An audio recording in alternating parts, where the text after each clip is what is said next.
हम लोग last class में रोटेशन पढ़ रहे थे, रोलिंग का डिस्कशन कर रहे थे, तो उसी के आगे कंटिन्यू करते हैं। तो एक सवाल करेंगे। मान लीजिए हमसे कहा जाए ये एक सॉलिड सिलेंडर है, ऐसे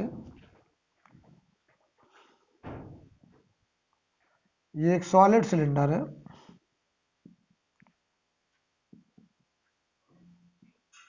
सॉलिड सिलेंडर, और इसके ऊपर एक रस्सी को ऐसे लपेटा गया है,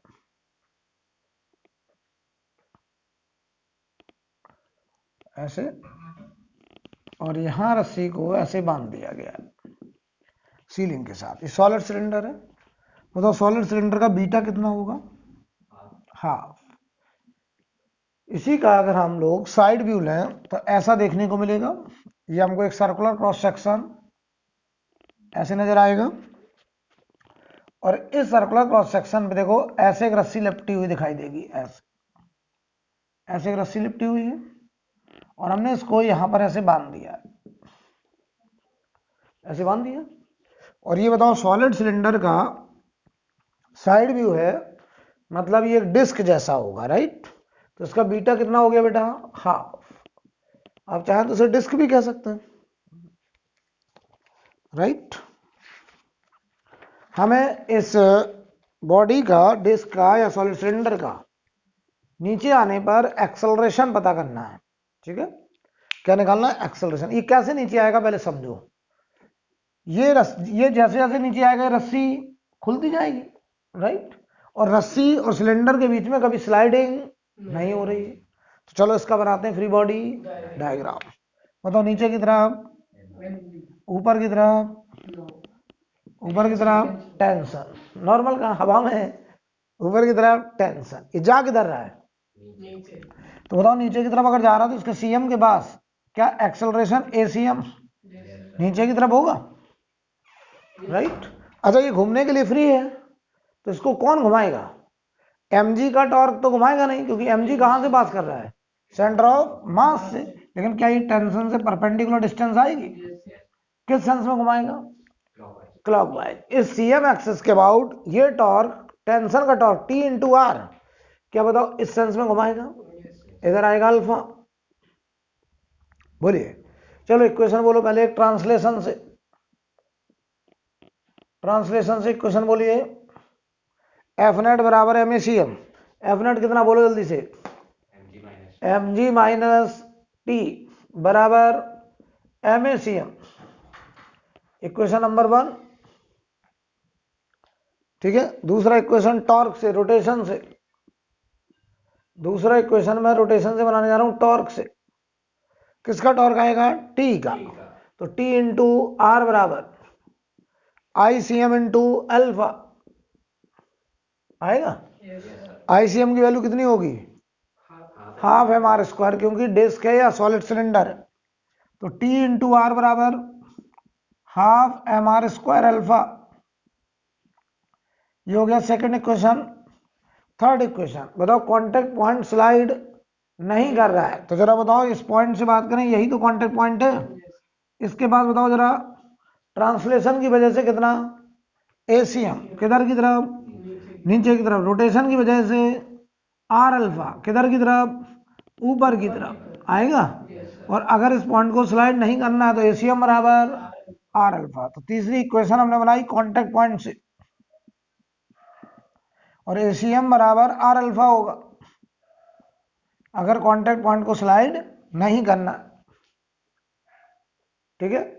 अब जरा देखो इक्वेशन नंबर 1, 2 और 3 को कैसे सॉल्व करा जाए। तो देखिए इक्वेशन नंबर 2 में आर से ये पावर कट जाएगा, तो टी की वैल्यू बताओ कितनी आ रही? टी बराबर, यहां लिख दे रहा हूं, टी बराबर half M R alpha. R alpha को और इस टी की वैल्यू को इक्वेशन नंबर 1 में रख दीजिए। इस वैल्यू को आप इक्वेशन नंबर 1 में रखो, तो एम जी माइनस टी बराबर एम ए सी एम। तो टी की जगह कितना आ गया? Half M A C M, क्यों? और ये बराबर एम ए सी एम।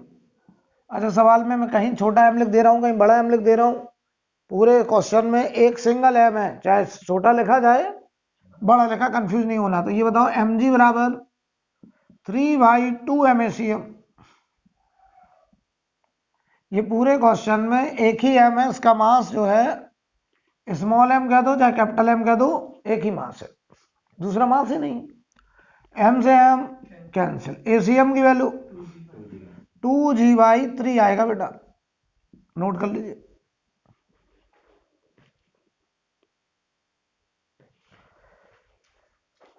ठीक है, कोई दिक्कत?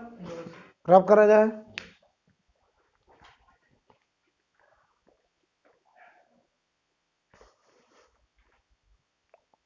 अगले सवाल की तरफ जा रहे हैं।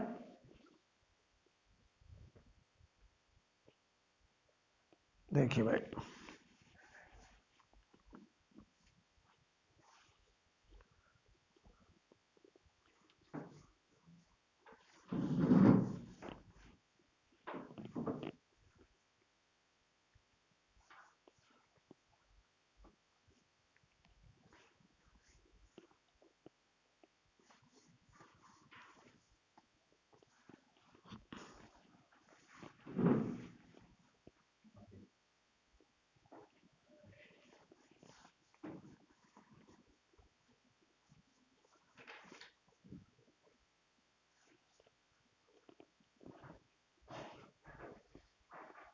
अगला क्वेश्चन देखिए, हम आपसे कह रहे हैं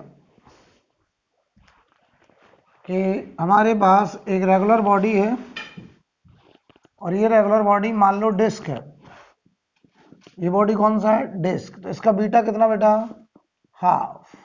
अगर ये डिस्क है तो इसका बीटा कितना होगा? हाफ होगा, राइट। अच्छा, इस बॉडी के पास इधर की तरफ बीसीएम होगा और ये क्लॉकवाइज ओमेगा दिया गया है। नीचे है ग्राउंड, नीचे ग्राउंड, और यहाँ ऊपर टॉप पॉइंट के कांटेक्ट में यहाँ पर एक प्लेटफॉर्म है और इस प्लेटफॉर्म का मास m है और इस डिस्क का मास भी m है। टॉप पॉइंट के कांटेक्ट में एक प्लेटफॉर्म रखा गया है ऊपर, ठीक है, और डिस्क का मास भी m है, प्लेटफॉर्म का मास भी m। लिखें, सवाल लिखें, there is no sliding, question लिखिए, there is no sliding, there is no sliding at any contact, there is no sliding at any contact, किसी भी कांटेक्ट पर कोई स्लाइडिंग नहीं हो रहा है। Find ratio of kinetic energy, find ratio of kinetic energy of disc and plank, find ratio of kinetic energy of disc and plank, ratio of kinetic energy of disc and plank. आपको disc और platform की kinetic energy को, ratio को बताना है, right. तो चलो बताना अब हमको। सबसे पहले तो एक बात बताऊं, ये जो डिस्क है ये दो कांटेक्ट कर रहा है, एक ग्राउंड के साथ और एक सिलेंडर ऊपर जो प्लेटफॉर्म है उसके साथ, और कह रहे हैं किसी भी कांटेक्ट पर कोई स्लाइडिंग नहीं। इसका मतलब क्या है?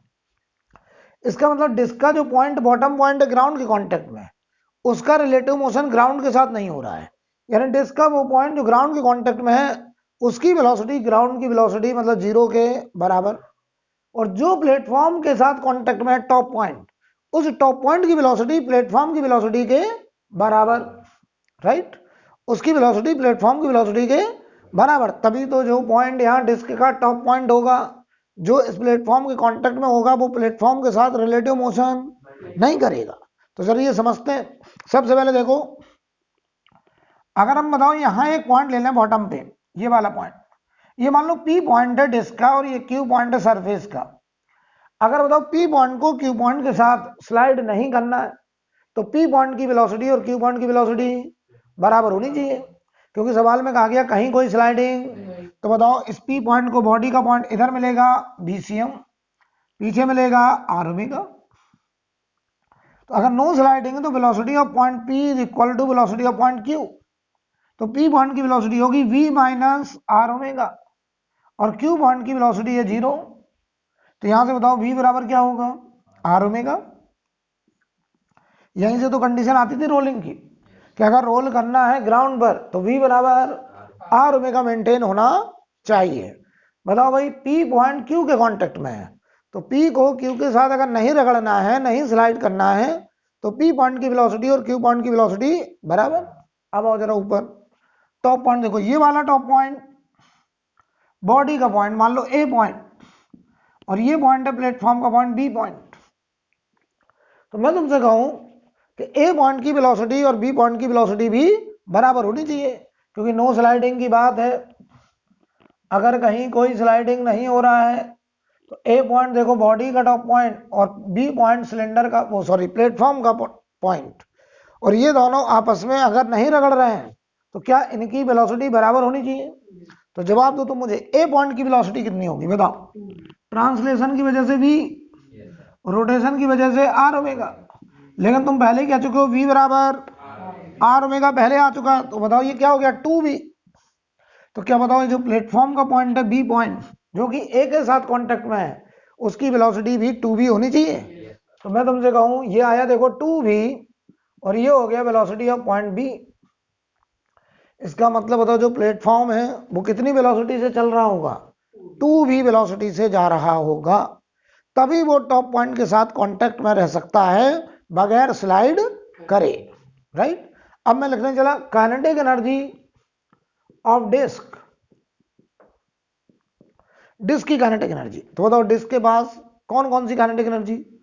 Translation and rotation. तो आप लिखोगे kinetic energy translation plus kinetic energy rotational. Kinetic energy translation वाली बताओ डिस्क की कितनी होगी? Half M V square.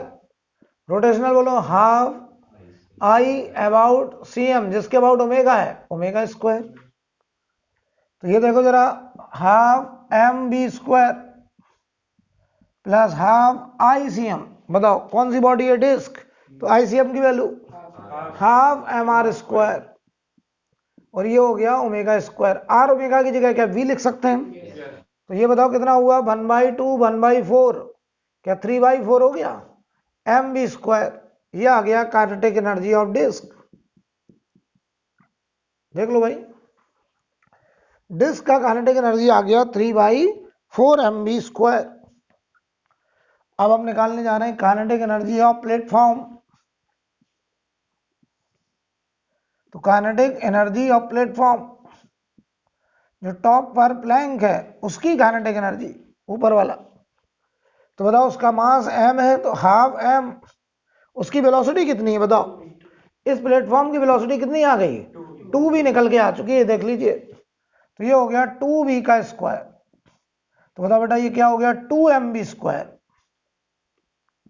ये हो गया काइनेटिक एनर्जी ऑफ प्लेटफॉर्म। बताओ प्लेटफॉर्म की काइनेटिक एनर्जी है 2mv स्क्वायर, और डिस्क की है 3/4 mv स्क्वायर। मैं निकालने चला इनका रेशियो। तो kinetic energy of disc upon kinetic energy of plank, इनका जो रेशियो आएगा वो आएगा 3/4 mv square divided by 2mv square.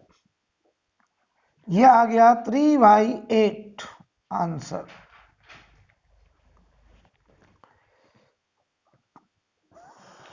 Right, कोई दिक्कत? पक्का? अब देखना,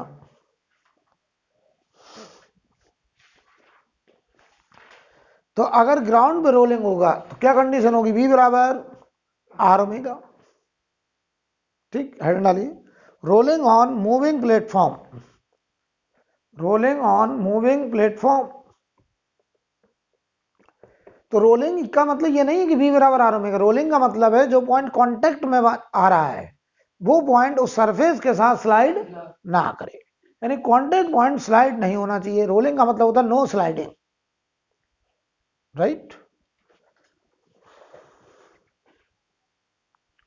तो मैंने बोला रोलिंग ऑन मूविंग प्लेटफॉर्म। तो देखिए भाई,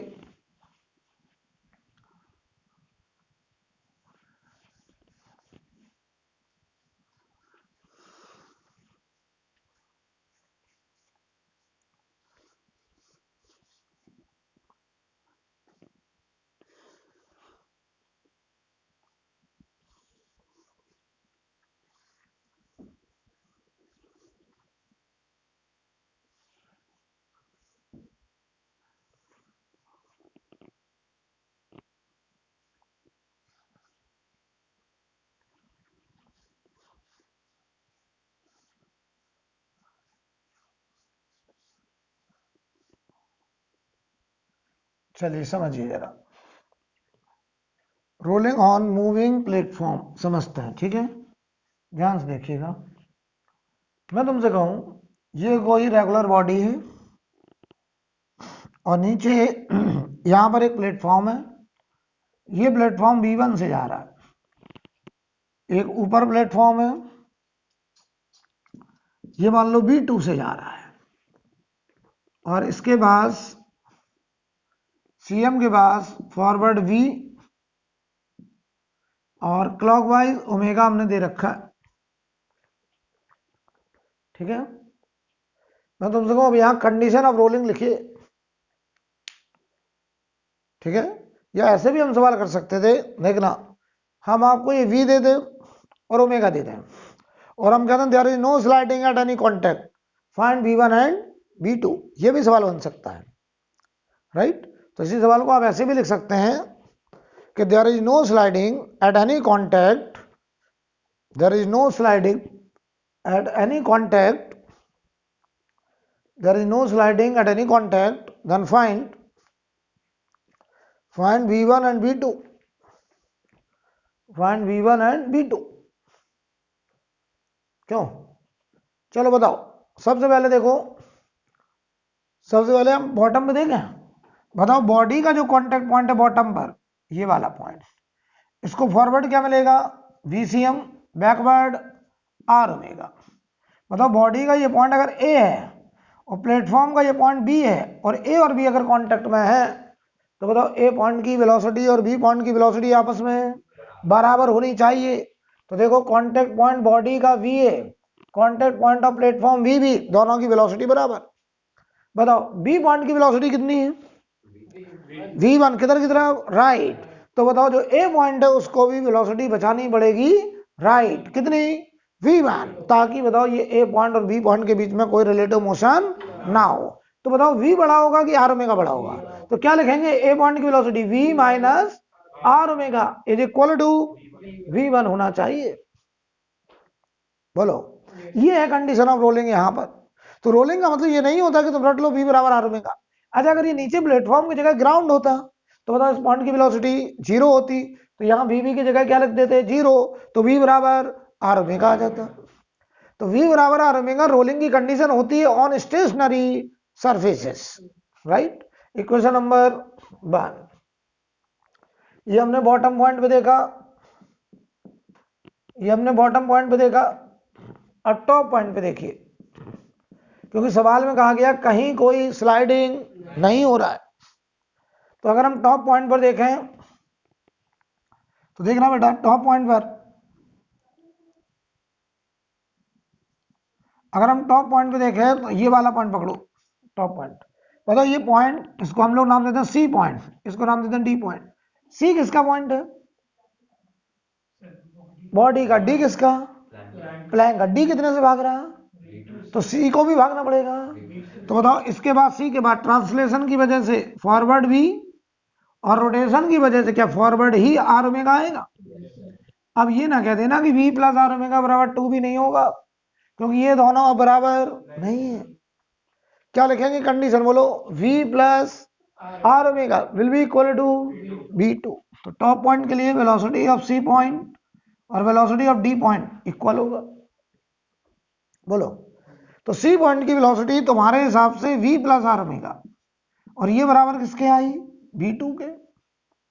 इक्वेशन नंबर 2 आंसर आ गया। बोलो, कोई पॉइंट, कोई डाउट, कहीं पर भी कहा जाए नो स्लाइडिंग है, समझ जाओ जो पॉइंट बॉडी का कांटेक्ट में आ रहा है वो उस सरफेस के रिस्पेक्ट में रिलेटिव मोशन ना करे। वो रिलेटिव मोशन तभी नहीं करेगा जब उस पॉइंट की वेलोसिटी सरफेस के पॉइंट की वेलोसिटी के बराबर, यानी बॉडी का कांटेक्ट पॉइंट और सरफेस का कांटेक्ट पॉइंट आपस में रिलेटिव मोशन नहीं करे, तो ये तभी संभव है जब बॉडी का कांटेक्ट पॉइंट और सरफेस के कांटेक्ट पॉइंट की वेलोसिटी आपस में बराबर हो जाए। क्लियर। अब देखिए हेडिंग डालें एक्सेलरेशन इन रोलिंग मोशन। हम बात करने जा रहे हैं एक्सेलरेशन इन रोलिंग मोशन।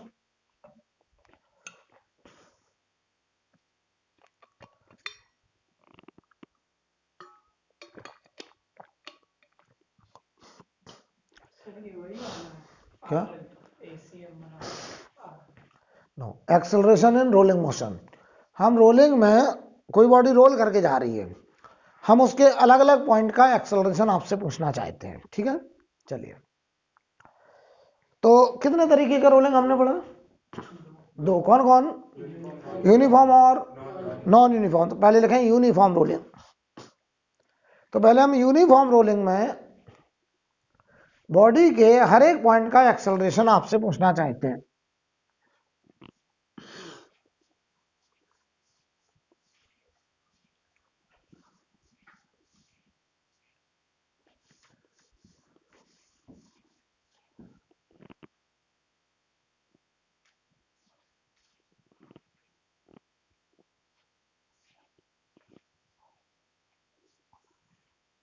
ठीक है, समय ना जरा। तो हमने यहां पर हेडिंग डाला acceleration in rolling motion. Acceleration in rolling motion, और उसमें भी हमने केस 1 लिया है। कौन सा? Uniform rolling. उसमें भी केस 1 हमने लिया है यूनिफॉर्म रोलिंग।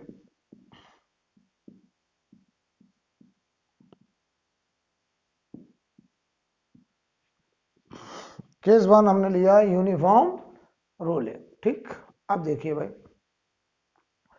यूनिफॉर्म रोलिंग को जरा समझते हैं, और उसमें हम अलग अलग पॉइंट का एक्सेलरेशन निकालना चाहते हैं। बताओ यूनिफॉर्म रोलिंग में क्या होता था, पहले हमको ये बताओ। ये सीएम है, इसके पास बीसीएम होता था, इसके पास ओमेगा होता था। अच्छा, ये बीसीएम क्या रहता था हमेशा के लिए? कांस्टेंट। ओमेगा हमेशा के लिए कांस्टेंट। बीसीएम नहीं बदलता था, क्यों? क्योंकि इसके बाद एसीएम नहीं होता था, अल्फा नहीं होता था, ओमेगा क्या रहता था? कांस्टेंट। ये हो गया इस बॉडी का सेंटर ऑफ मास, ठीक है, सी मान लो इसका नाम। हम कई पॉइंट लेने जा रहे हैं, ये मान लो टॉप पॉइंट, ए पॉइंट, यहां बॉटम पे हमने कोई पॉइंट बी पॉइंट मान लिया, यहां पे कोई पॉइंट डी मान लिया, कोई प्रॉब्लम? हमने यहां पे कोई पॉइंट पी मान लिया। ऐसे हमने कई पॉइंट सिलेक्ट कर लिए। हम आपसे कह रहे हैं हमें इन सारे पॉइंट्स के एक्सेलरेशन लिखने हैं। कौन सा रोलिंग है? Uniform rolling. ठीक है, बताओ। चलो, सबसे पहले मैं सेंटर के पास गया, मैंने कहा आपका एक्सेलरेशन कितना? बताओ। सेंटर के पास ट्रांसलेशन की वजह से 0, कोई एसीएम है ही नहीं, कोई एसीएम है ही नहीं। और रोटेशन की वजह से, देखिए रोटेशन की वजह से दो तरीके के एक्सेलरेशन हो सकते हैं। एक तो टेंजेंशियल आर अल्फा हो सकता है, या फिर एक सेंट्रीपिटल ओमेगा स्क्वायर आर हो सकता है, या बी स्क्वायर बाई आर। तो बताओ, ये सी पॉइंट के ही अबाउट ओमेगा है। अगर सी के अबाउट ओमेगा है तो सी के पास कोई सेंट्रीपिटल ओमेगा स्क्वायर आर नहीं होगा, क्योंकि आर 0 इसके लिए। तो बताओ, इसका एक्सेलरेशन ट्रांसलेशन की वजह से कितना? 0। रोटेशन की वजह से, तो इसका नेट एक्सेलरेशन 0। बहुत बढ़िया, समझिएगा। चलो, अब हमने कहा acceleration of A point, top point. Top point का एक्सेलरेशन देखिएगा जरा, टॉप पॉइंट, ये वाला पॉइंट। बताओ, ट्रांसलेशन की वजह से इसको एसीएम जो इसके पास, उसके पास, इसके पास कितना एसीएम? तो इसके पास भी 0। तो ये कह रहा है मेरे पास, लेकिन मैं इस सेंटर के अबाउट अगर घूम रहा हूं, तो बताओ क्या इसके पास सेंट्रीपिटल होगा? कितना होगा? Omega square R towards centre. तो भाई देखना, इसके पास सेंटर की तरफ ऐसे होगा एक्सेलरेशन कितना? Omega square R. तो इसका एक्सेलरेशन होगा ओमेगा स्क्वायर आर, और डायरेक्शन होगी माइनस जे कैप। जैसे बोलेंगे हम लोग सेंट्रीपिटल। क्या ये रोटेशन की वजह से आया है? घूमने की वजह से आया है? यस, क्योंकि ये पॉइंट सेंटर के अबाउट सर्कल में घूम रहा है। बोलिए, अब आओ जरा इस पॉइंट के पास, आओ बी पॉइंट के पास। बताओ, चलो, acceleration of point B, translation की वजह से बोलो 0, रोटेशन की वजह से। क्या ये बी पॉइंट भी सेंटर के अबाउट घूमता नजर आएगा? किधर की तरफ होगा? ऊपर की तरफ। कितना होगा? Omega square R. तो ये आया ओमेगा स्क्वायर आर, डायरेक्शन बोलो प्लस जे, ऊपर की तरफ। आप चाहें तो इसको वी स्क्वायर बाई आर भी लिख सकते हैं। आप चाहें तो इसको वी स्क्वायर बाई आर भी लिख सकते हैं भाई, आप इसे वी स्क्वायर बाई आर भी लिख सकते हैं। चलो भाई डी पॉइंट का एक्सेलरेशन बताओ, डी पॉइंट ये वाला पॉइंट का एक्सेलरेशन बताओ, चलो बोलो बोलो। इसके बाद ट्रांसलेशन की वजह से, रोटेशन की वजह से, क्या सेंटर की तरफ ऐसे होगा, ओमेगा स्क्वायर आर, क्या लिखोगे आप, omega square R plus I cap, या इसी को V square by R plus I cap. बताइए कोई दिक्कत। पी पॉइंट के पास एक्सेलरेशन सेंटर की तरफ ऐसे होगा कितना, ओमेगा स्क्वायर आर। तो पी पॉइंट का acceleration, acceleration of point P मैं लिख सकता हूं ओमेगा स्क्वायर आर, ब्रैकेट में डायरेक्शन टुवर्ड्स सेंटर, तो इसको हम लोगों ने नाम दे दिया P C cap. P C cap, P C मतलब पी से सी की तरफ unit vector, P C cap is the unit vector from P to C. ये बताओ यूनिट वेक्टर जो कि डायरेक्शन को बताएगा, unit vector from point P to C, बोलो भाई। या फिर कंपोनेंट करके लिखो आईजे में, वो तब लिख पाएंगे जब हमें एंगल दिया होगा। अब एंगल नहीं दिया था तो हमने सीधा बोल दिया किधर की तरफ, पी से सी की तरफ, सेंटर की तरफ। Any doubt. अब नॉन यूनिफॉर्म रोलिंग लिखिए, उसमें हम एक्सेलरेशन देखने जा रहे हैं। नॉन यूनिफॉर्म रोलिंग में हम आपको एक्सेलरेशन लिख करके दिखाएंगे, ठीक है।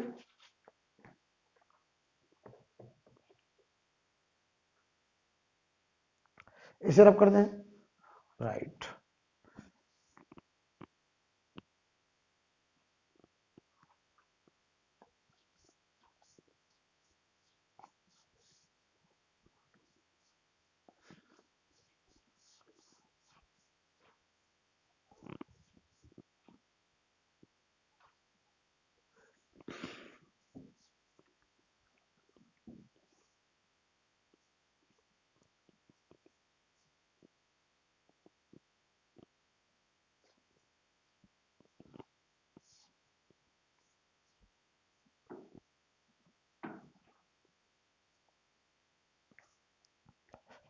अब अगर हम बात करें नॉन यूनिफॉर्म रोलिंग,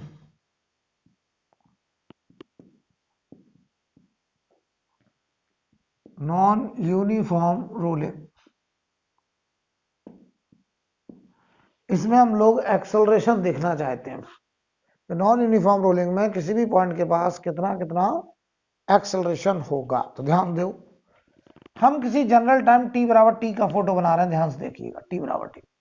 अगर नॉन यूनिफॉर्म रोलिंग है तो देखना सेंटर के पास ये सेंटर, इसके बाद वेलोसिटी VCM है, लेकिन बताओ ये VCM लगातार बढ़ रहा होगा, तो इसके पास कॉमा लगा के हमने ए लिख दिया ACM। इसके पास टी बराबर टी पे वेलोसिटी v है, लेकिन इसके बाद एक्सेलरेशन कितना है a। कौन सा एक्सेलरेशन, ट्रांसलेशन, ACM।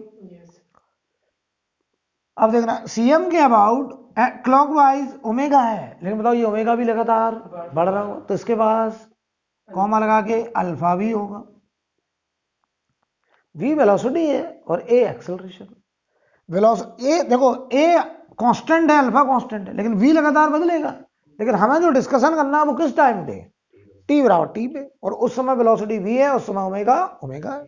अब देखना भाई, अब अगर हम आपसे कहें, समझना, हम चलो ए पॉइंट नाम देते हैं सी पॉइंट, ऐसे नंबरिंग कर देना कुछ पॉइंट्स की।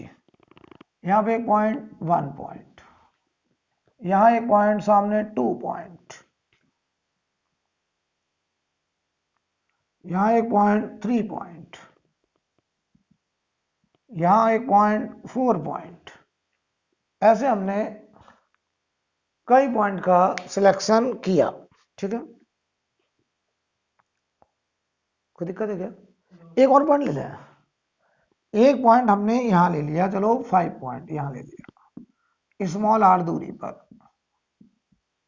अच्छा ये सब कितनी दूरी पे, कैपिटल आर पे, ये कैपिटल आर दूरी है, रेडियस ऐसे, ठीक है। हमें इन पॉइंट्स के एक्सेलरेशन लिखने हैं। सबसे पहले लिखूंगा मैं सेंटर का। चलो बताओ सेंटर के बाद, अच्छा बताओ ये बॉडी रोल कर रहा है तो कांटेक्ट पॉइंट से पूछेंगे अभी, देखना। पहले सेंटर का बताओ। चलो सेंटर के बाद ट्रांसलेशन की वजह से ए, बहुत बढ़िया, ए आई कैप। रोटेशन की वजह से, रोटेशन की वजह से दो एक्सेलरेशन हो सकते हैं, एक टेंजेंशियल आर अल्फा और एक सेंट्रीपिटल। यहां उसके सेंट्रीपिटल 0, टेंजेंशियल भी 0, तो ये 0, ये आ गया ए आई कैप, ठीक है। बहुत बढ़िया, बहुत बढ़िया। अब मैं लिखने चला एक्सेलरेशन ऑफ 3 पॉइंट। चलो बताओ जल्दी से, बॉटम पॉइंट 3 पॉइंट का एक्सेलरेशन बोलो। मानस त्रिपाठी बोले। बहुत बढ़िया। ट्रांसलेशन की वजह से इधर ए, ये ड्यू टू ट्रांसलेशन, सेंटर की तरफ सेंट्रीपिटल, बहुत बढ़िया। ये रोटेशन की वजह से है, ओमेगा स्क्वायर आर, और टेंजेंशियल आर अल्फा है, टेंजेंशियल आर अल्फा। बहुत अच्छे से देख लो, ये है ट्रांसलेशन की वजह से और ये दोनों है रोटेशन की वजह से, जिसमें से एक है सेंट्रीपिटल जो डायरेक्शन को बदलने का काम कर रहा है और एक है टेंजेंशियल। क्लियर है? अब देखना, अब देखना, अगर ये रोलिंग है, रोलिंग, अगर ये रोलिंग का केस है तो बताओ ये कांटेक्ट पॉइंट सरफेस के रिस्पेक्ट में स्लाइड, तो बताओ टेंजेंट के लॉन्ग स्लाइडिंग अगर नहीं होनी है तो ए बराबर आर अल्फा होगा, ए बराबर आर अल्फा होगा, राइट। तो देखो मैं लिखने चला 3 पॉइंट का एक्सेलरेशन, ध्यान से देखिए। अगर ये रोलिंग है तो ये पॉइंट इस सरफेस के पैरेलल स्लाइड नहीं करेगा, तो सरफेस के अलोंग, टेंजेंट के अलोंग नेट एक्सेलरेशन 0, तो ये तभी होगा जब ए बराबर, तो मैं देखो मैं 3 पॉइंट का एक्सेलरेशन लिखने जा रहा हूं, A minus R alpha I cap और plus omega square R J cap ऊपर की तरफ। अच्छा ये ओमेगा हर इंस्टेंट में बदलेगा, तो ये मैं उस समय का लिख रहा हूं जिस समय का ये फोटो हमको दिया गया है। अच्छा तो ए बराबर क्या है, आर अल्फा, ये हो गया 0 पूरा, तो ये आया केवल acceleration omega square R J cap, या इसी को चाहो तो V square by R J cap लिख सकते हो। बोलो मैं तुमसे कहूं यूनिफॉर्म रोलिंग और नॉन यूनिफॉर्म रोलिंग में कौन सा वो पॉइंट है जिसका एक्सेलरेशन सेम ही रहता है? बॉटम पॉइंट, बॉटम पॉइंट देख लो, जाओ यूनिफॉर्म रोलिंग में भी यही था और नॉन यूनिफॉर्म रोलिंग में भी यही आ रहा है, क्योंकि टेंजेंट के लॉन्ग 0 हो गया है। अब आओ जरा 1 पॉइंट का एक्सेलरेशन बताओ पहले, 1 पॉइंट बताओ। टेंजेंट के लॉन्ग ट्रांसलेशन की वजह से ए, रोटेशन की वजह से टेंजेंट के लॉन्ग आर अल्फा और centripetal towards centre omega square R. बोलो क्या आएगा, A plus R alpha I cap और plus omega square R minus J cap. आप चाहें तो इसी को क्या लिख सकते हैं, बताओ ए बराबर क्या है, आर अल्फा है, तो बताओ ये क्या बन गया, 2a I cap plus omega square R minus J cap. बोलिए कोई दिक्कत है क्या? अब आओ 2 पॉइंट के पास बताओ, 2 पॉइंट का एक्सेलरेशन। मैं यहां लिखने चला 2 पॉइंट का एक्सेलरेशन। 2 पॉइंट के पास बताओ ट्रांसलेशन की वजह से ए किधर की तरफ, राइट साइड, रोटेशन में टेंजेंट के लॉन्ग नीचे की तरफ कितना, आर अल्फा, और एक सेंट्रीपिटल टुवर्ड्स सेंटर कितना, ओमेगा स्क्वायर आर। तो बताओ क्या लिखोगे 2 पॉइंट का एक्सेलरेशन, बोलो। A minus omega square R I cap और R alpha minus J cap. चाहो तो आप इसको ऐसे भी लिख सकते हो, A minus omega square R I cap और minus A J cap. Are alpha को ए बोल सकता हूं, बोलिए। मैं हर एक पॉइंट का एक्सेलरेशन लिख सकता हूं। अब यहाँ एक्सेलरेशन के 3 कंपोनेंट है अगर देखा जाए नेट एक्सेलरेशन के, एक ड्यू टू ट्रांसलेशन और 2 ड्यू टू रोटेशन, उसमें एक अलोंग टेंजेंट और एक टुवर्ड्स सेंटर, क्योंकि rolling is the combination of translation and, तो ट्रांसलेशन की वजह से भी एक एक्सेलरेशन है और रोटेशन की वजह से 2 एक्सेलरेशन है। क्यों? क्योंकि नॉन यूनिफॉर्म रोलिंग है, स्पीड भी बदल रही है और डायरेक्शन भी पॉइंट्स की बदल रही है, तो इसीलिए वो टेंजेंशियल एक्सेलरेशन आर अल्फा भी रख रहे हैं और सेंटर की तरफ ओमेगा स्क्वायर आर भी रख रहे हैं।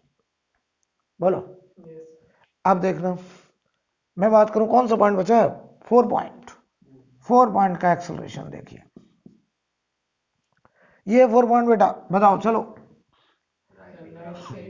इधर की तरफ ए, टेंजेंट के लॉन्ग ऊपर की तरफ आर अल्फा, सेंटर की तरफ, तो ये हो गया A plus omega square R, मैं लिखने जा रहा हूं। तो 4 पॉइंट का acceleration A plus omega square R I cap और plus R alpha J cap, क्यों? तो ये हो जाएगा देखो A plus omega square R I cap और आर अल्फा को हम ए बोलना है जे कैप, ये आ गया एक्सेलरेशन ऑफ 4 पॉइंट, राइट।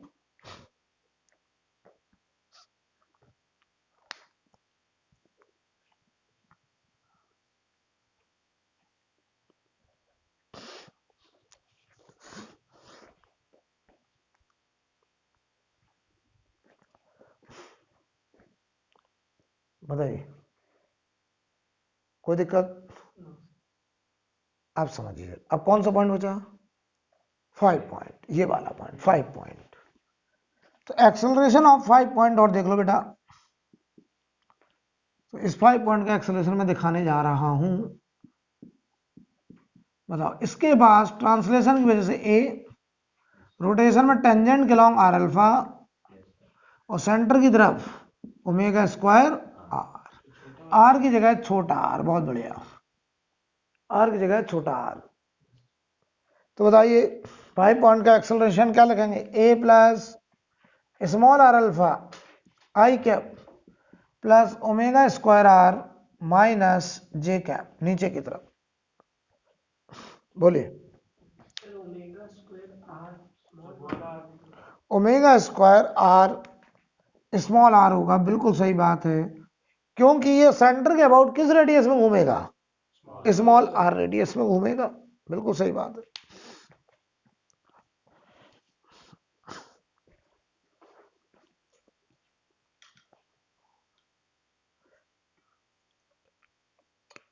बोलो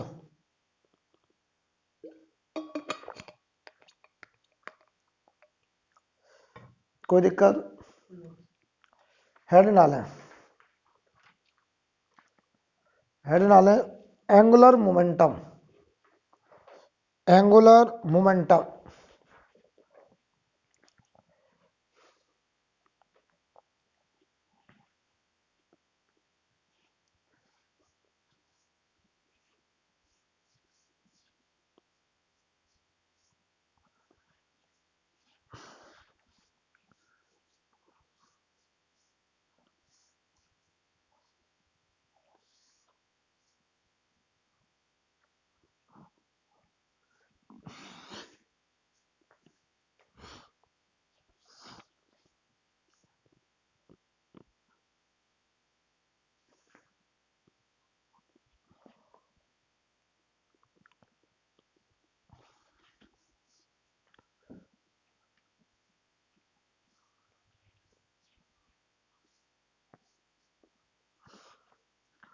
एंगुलर मोमेंटम। अच्छा अगर रोलिंग की बात करें तो रोलिंग में कौन कौन सा मोशन है, ट्रांसलेशन और रोटेशन। तो हम एंगुलर मोमेंटम भी दोनों की वजह से लिखना सीखेंगे, एक ट्रांसलेशन की वजह से और एक रोटेशन के, तभी हम एंगुलर मोमेंटम रोलिंग मोशन में लिख पाएंगे, क्योंकि rolling is the combination of translation and rotational motion. तो पहले हमें एंगुलर मोमेंटम दोनों की वजह से सीखना पड़ेगा, due to translational motion and due to. अरे एंगुलर मोमेंटम होता क्या है, टॉर्क क्या होता था, movement of force. Torque is the moment of force. और जो मूवमेंट होते हैं वो हमेशा किसी पॉइंट के अबाउट बात की जाती है। ऐसी angular momentum is also movement of linear momentum. Angular momentum is the movement of linear momentum. तो ये भी हमेशा डिस्कस होगा किसी पॉइंट के अबाउट। ये कभी नहीं कहेंगे फाइंड एंगुलर मोमेंटम, गलत बात। आपको बताना पड़ेगा find angular momentum about this point. तो एंगुलर मोमेंटम कभी भी पूछा जाएगा तो हमेशा किसी पॉइंट के अबाउट पूछा जाएगा, राइट। तो हम पहले आपको ये बता दें, एंगुलर मोमेंटम लिखना ही पहले बहुत कठिन होता है। फिर आगे हम पढ़ेंगे एंगुलर मोमेंटम का कंजर्वेशन। याद करो, लीनियर मोमेंटम क्या होता था? MVCM is the linear momentum of any body. और लीनियर मोमेंटम का रेट ऑफ चेंज क्या होता था? लीनियर मोमेंटम को कौन बदलता था? लीनियर मोमेंटम किसकी वजह से बदलता था? लीनियर मोमेंटम को बदलने वाला ही तो rate of change of momentum होगा। एक सेकंड में जितना लीनियर मोमेंटम बदलेगा उसी को तो मैं पूछ रहा हूं, that is force, external force. Rate of change of linear momentum is external. और अगर एक्सटर्नल फोर्स 0 तो लीनियर मोमेंटम में कोई चेंज, तो लीनियर मोमेंटम क्या? कंजर्व। ऐसे में यहां पढ़ूंगा भी एंगुलर मोमेंटम। तो पहले एंगुलर मोमेंटम लिखना सीखेंगे, फिर पूछेंगे rate of change of angular momentum. तो वो होता है जैसे rate of change of linear momentum क्या होता था? Rate of change of linear momentum क्या होता था? फोर्स। ऐसे rate of change of angular momentum होता है टॉर्क। अगर किसी पॉइंट के अबाउट टॉर्क 0 तो हम उस पॉइंट के अबाउट एंगुलर मोमेंटम क्या कर सकते हैं? कंजर्व। तो आगे चल के हम लोग पढ़ने लगेंगे एंगुलर मोमेंटम कंजर्वेशन। तो पहले एंगुलर मोमेंटम कंजर्वेशन तो हम तब लगा पाएंगे कि जब पहले एंगुलर मोमेंटम लिखना सीखें, तब तो कंजर्व कर पाएंगे। तो आप हेडिंग डालिए एंगुलर मोमेंटम और उसमें एक लाइन लिखिए, it is the movement of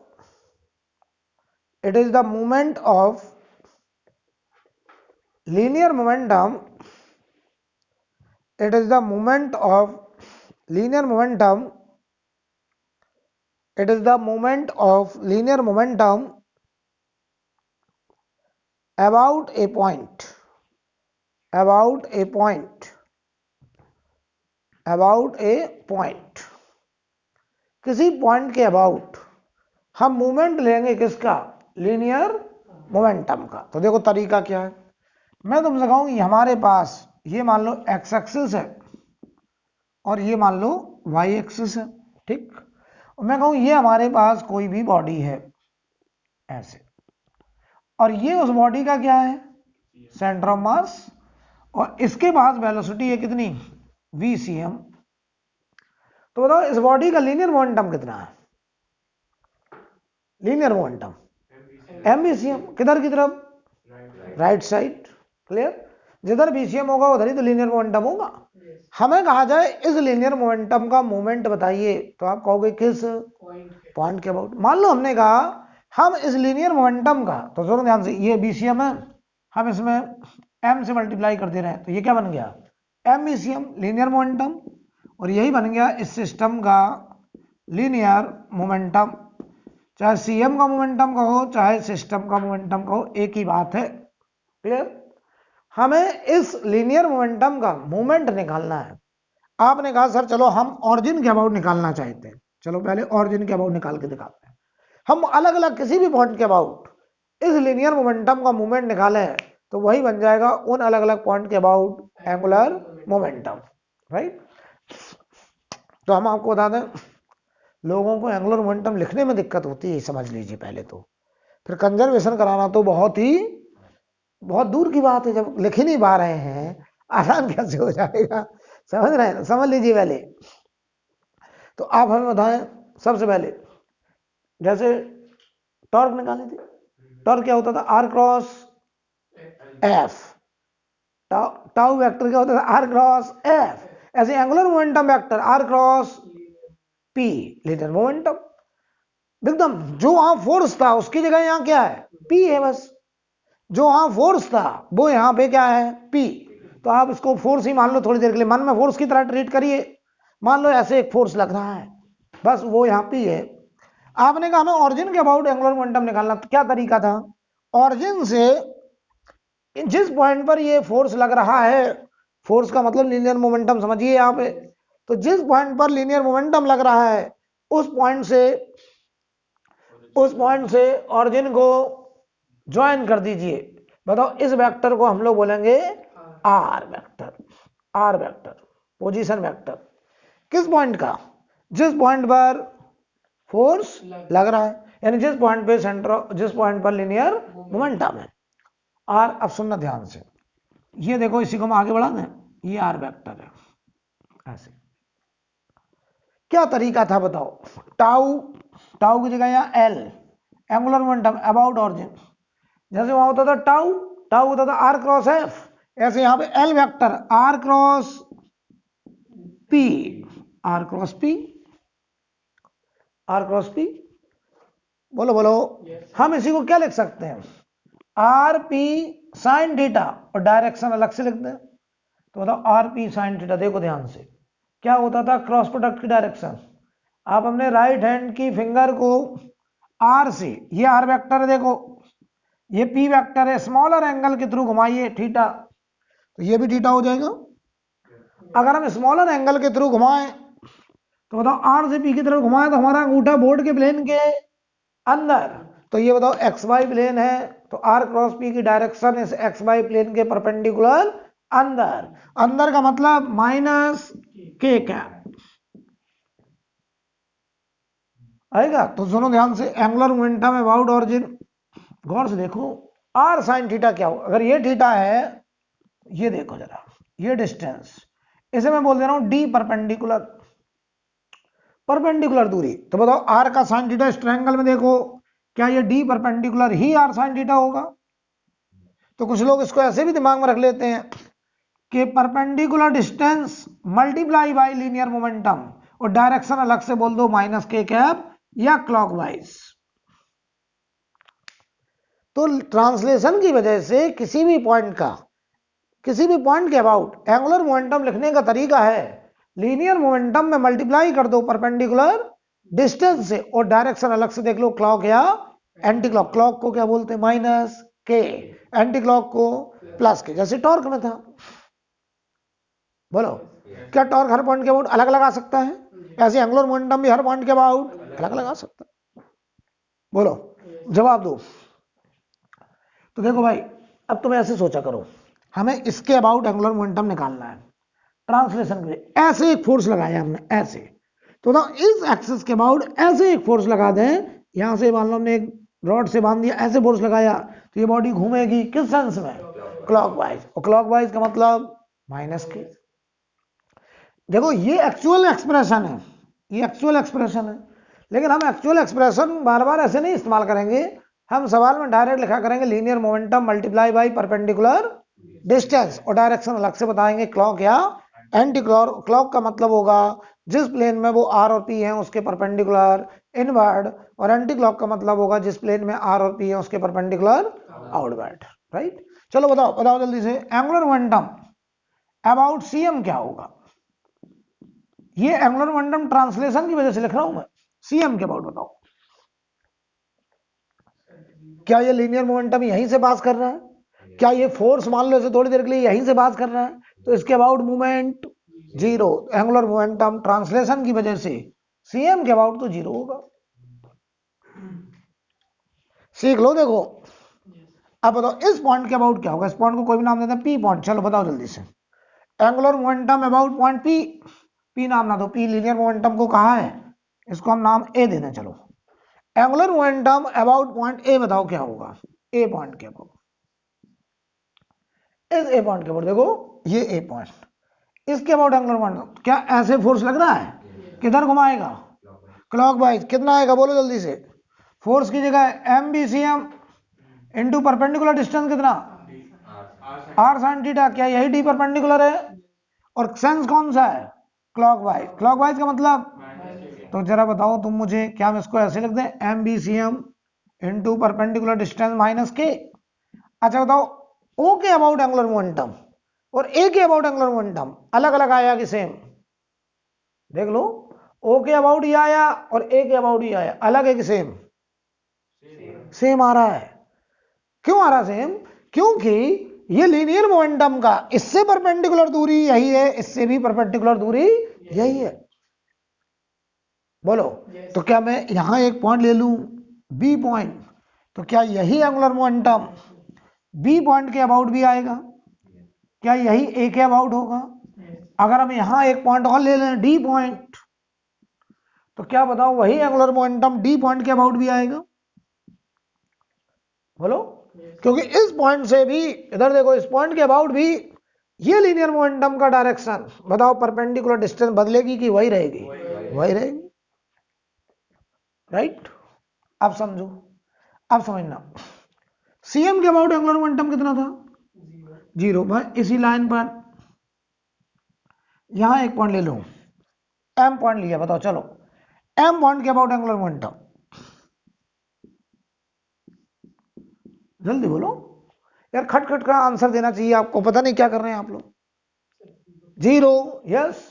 बताओ ये लीनियर मोमेंटम ऐसे है और ये पॉइंट क्या उसी लाइन पे है, इसके अबाउट एंगुलर मोमेंटम 0। तो मैं तो ये तक कह देना चाहिए, सर आपने सिखाया था अगर फोर्स उसी पॉइंट से पास कर रहा है तो उसके अबाउट टॉर्क 0, ऐसे लीनियर मोमेंटम अगर उसी पॉइंट से पास कर रहा है तो उस पॉइंट के अबाउट मूवमेंट यानी एंगुलर मोमेंटम 0। तो मैं तो कहना चाहिए सर एम तो बहाना है, इस लाइन पर कोई भी पॉइंट ले लीजिए, इस लाइन पर अगर कोई भी पॉइंट ले लें, हर पॉइंट के अबाउट बताओ एंगुलर मोमेंटम क्या आएगा? 0। I think clear. जवाब देना अगर आप समझदार हो गए। हम एक पॉइंट यहां लें, यहां एक पॉइंट ले लें, चलो क्या नाम रख दें इसका? इसका नाम क्या रख दें बोलो? हाँ, टी पॉइंट रख दें, टी। ये दूरी मान लो y है, ये y है। हम इस टी पॉइंट के अबाउट एंगुलर मोमेंटम लिखना चाहते हैं, बताओ भाई angular momentum about T point, बताओ angular momentum about point T. तो तुम कैसे फील करो? फील करो इस पॉइंट के अबाउट, तो यहां एक एक्स फंसा दो, ऐसे फोर्स लग रहा है, तो बताओ जरा फोर्स इनटू परपेंडिकुलर डिस्टेंस कितनी? y।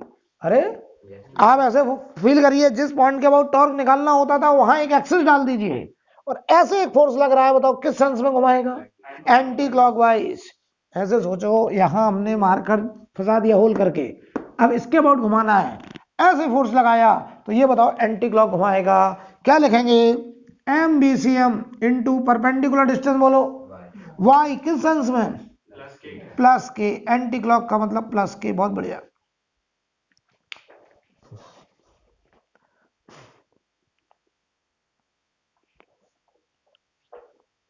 कुछ लोग कह रहे हैं सर हम एंगुलर मोमेंटम ट्रांसलेशन की वजह से लिखना सीख गए हैं, कुछ कुछ और प्रैक्टिस की जरूरत है। बोलो भाई, हेडिंग डालिए angular momentum due to translation, heading डालिए angular momentum due to translation.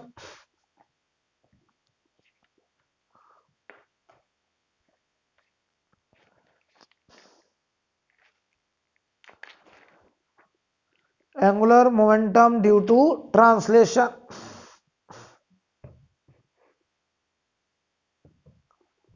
हटा दें इसको, चलिए देखिए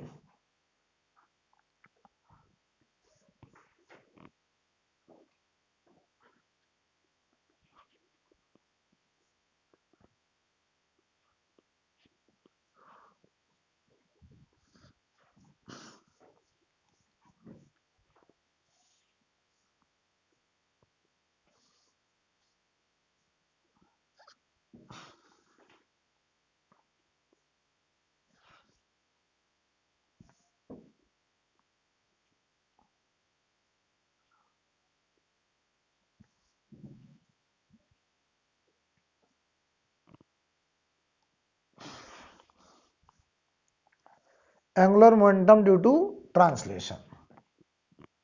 हम आपसे पूछेंगे अलग अलग पॉइंट के about angular momentum due to translation.